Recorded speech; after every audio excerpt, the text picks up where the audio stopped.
सकाळच्या रांगोळ्या मिटवून दुसऱ्या संध्याकाळी रांगोळ्या टाकल्या जातात आणि बरेच लोक मिटवतात, बरेच लोक नाही मिटवत. तर मी पण नाही मिटवली. आज रांगोळी जशीच्या तशीच ठेवली, म्हणजे सकाळची रांगोळी. आणि इथे बघा दारावरती लक्ष्मीची पावले आणली होती मी, ती चिटकवून घेतली आणि लक्ष्मीपूजनाच्या दिवशी संध्याकाळी ही रांगोळी टाकली, म्हणजे दुसरी रांगोळी टाकली आणि लक्ष्मीपूजन म्हणून त्याच्यामध्ये लिहिलं. तर तुम्हाला कशी वाटली रांगोळी? माझ्या दोन्ही रांगोळ्यापैकी कुठली रांगोळी आवडली तर सांगा. तर आता इथे संध्याकाळी दिवे लावायची वेळ झाली, तर आता मी लक्ष्मीपूजनाच्या दिवशी नवीन दिवे घेतले दिवे लावायला आणि नरक चतुर्दशीच्या दिवशी मी जुने दिवे लावली होती. तर इथे सगळीकडे आपल्या घराला जिथे जिथे लावायचे होते मला दिवे, तिथे तिथे मी लावून घेतला. रुद्रांशने पण नवीन कपडे घातले.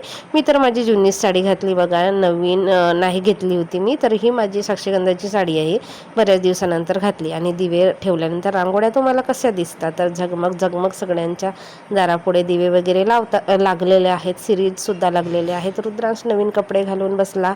नंतर त्याला फुलं वगैरे पेटवायला दिली होती. तर तो आपले उद्योग करतो आहे, काय करतो काय नाही. कारण लहान मुलं असतील ना तर मोठे फटाके देणं चुकीचं आहे, आणि छोटे मोठे जरी फटाके दिले तरी लक्ष असणं जरुरी आहे आपलं लहान मुलांकडे. फटाके तर भरपूर आणले होते, आदल्या दिवशी पण आणलं होतं आम्ही, आणि मोठे मोठे फटाके पण परत लक्ष्मीपूजनाच्या दिवशी यांनी आणले. आणि सगळीकडे दिव्यांची रोषणाई, लाइटिंगचा प्रकाश, सगळीकडे छान असं वातावरण.